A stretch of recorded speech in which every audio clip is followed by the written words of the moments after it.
नमस्कार दोस्तों, मैं आपका बहुत बहुत स्वागत करता हूं आपके लिए चैनल में। दोस्तों, आज इस वीडियो में मैं इस बात का विश्वास आपको दिला दूंगा आप आने वाले समय में देश के लिए कितना बड़ा योगदान आप देने वाले हैं और आप ये करेंगे भी। दोस्तों, ये चैनल आपका ही है। आगे बढ़ने से पहले इस चैनल को सब्सक्राइब कर लीजिए, क्योंकि यहाँ सिर्फ और सिर्फ आपकी ही बात की जानी है। दोस्तों, 12 मई को नरेंद्र मोदी जी ने एक भाषण दिया जो आमतौर पर एक आम आदमी के सिर के ऊपर से गया, यानी कि वो जल्दी से किसी को समझ में नहीं आया। हमने उस भाषण का निरीक्षण करा, उसमें से 2 बातें निकाली और वो 2 बातें ऐसी इतनी महत्वपूर्ण है, वह समझना आपके लिए बहुत ज़्यादा जरूरी हो जाता है। मोदी जी ने 2 शब्दों का इस्तेमाल करा, 2 वर्ड्स और 2 टर्म इस्तेमाल करी। एक थे मानव केंद्रित अर्थव्यवस्था, एक थी अर्थ केंद्रित अर्थव्यवस्था। दोस्तों, जब हम इसे सुनते हैं तो हमें लगता है कि हाँ है तो कुछ बड़ी टर्म, लेकिन हमें नहीं समझ में आ रही। तो हम बात करेंगे इन दोनों ही टर्म्स की और बात करेंगे कि किस तरीके से इस टर्म को समझ के हम देश की अर्थव्यवस्था में योगदान आगे आने वाले समय में देने वाले हैं। पहले हम बात करते हैं मानव केंद्रित अर्थव्यवस्था की। दोस्तों, मानव केंद्रित अर्थव्यवस्था का अर्थ ये होता है जहां पे मेनली सिर्फ मानव पे ध्यान दिया जाए, यानी कि जो हमारा ध्यान हो वो मानव कल्याण पे हो।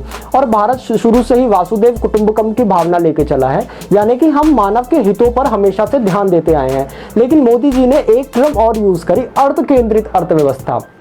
दोस्तों, हम समझेंगे कि अर्थ केंद्रित अर्थव्यवस्था में अब हमें किस तरीके से काम करना है और किस तरीके से हमको आगे बढ़ना है, जिसको हम कहते हैं पूंजीवादी अर्थव्यवस्था। और जितनी भी डेवलपिंग कंट्री है और जो डेवलप हो चुकी हैं वो ज्यादातर इस अर्थव्यवस्था पे आगे बढ़ती हैं, जिसका हम एग्जांपल ले सकते हैं चाइना। मोदी जी ने कहा कि लोकल को वोकल बनाना है।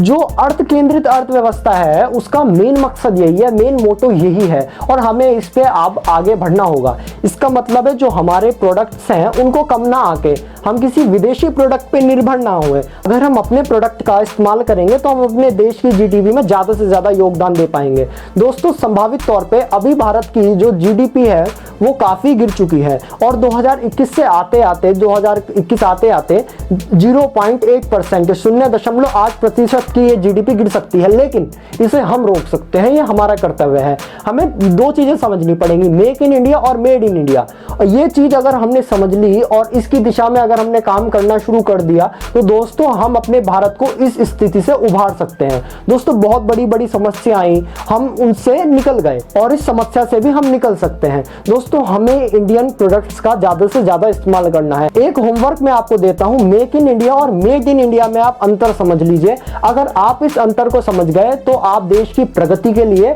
अपने कदम जरूर बढ़ाएंगे और आप जब भी कुछ सामान खरीदेंगे तो आपको याद रहेगा कि मुझे देश की अर्थव्यवस्था में सहयोग करना है, हमारे देश का पैसा बाहर ना जाए, दोबारा से भारत देश सोने की चिड़िया बनेगा। मैं यही आशा करता हूं। इस वीडियो को शेयर करें, चैनल सब्सक्राइब करें। बहुत बहुत धन्यवाद।